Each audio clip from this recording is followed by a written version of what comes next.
I wanted to talk about exercise, and specifically exercise as we're aging.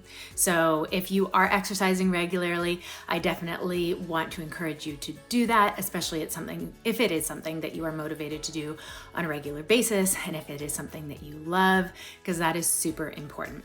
And if you find that you are exercising but not getting the results that you want, or maybe you are newly empty nester, or your kids are in school more or away more and you have more time, and you want to now start an exercise routine, what I have really been experimenting with for myself and for a lot of my patients is looking at the importance of variety in exercise, because as we age, our needs change. As our estrogen and progesterone levels are changing through the menopausal transition and perimenopause and into the postmenopause years, sometimes that higher endurance, more stressful, longer duration exercise isn't actually the best option for us. The estrogen and progesterone has a bit of a protective effect against our adrenal glands, and as those hormones decrease and decline, if our cortisol output is still super high, and so that means chronic stress that we may experience, but exercise can also fall into that chronic stress if we are exercising at a really high level. That is why doing more restorative, relaxing exercise, even though it might not feel like you're doing that much, yoga, Pilates, things that are working more on your core, on your body strength, stability, balance, can actually be amazing at this stage of our life. Not only that, it can be really beneficial for flexibility, which also decreases as we age. Also, I think it's really important to add strength-bearing or weight-bearing strengthening exercises to your routine, because this is super protective for our muscle mass that naturally declines as we age. So if we don't use it, we're gonna lose it.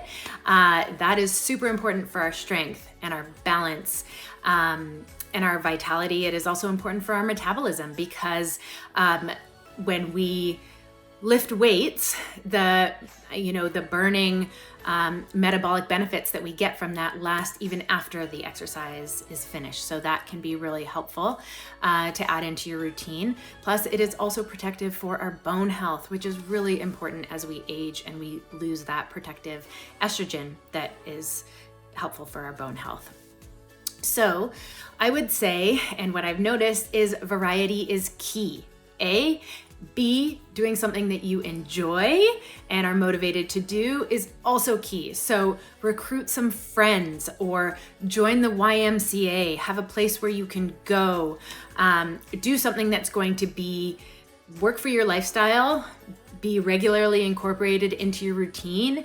There's hopefully going to be a little bit of, motivation and, positive peer pressure if you are getting together with friends, because sometimes we just don't feel like exercising.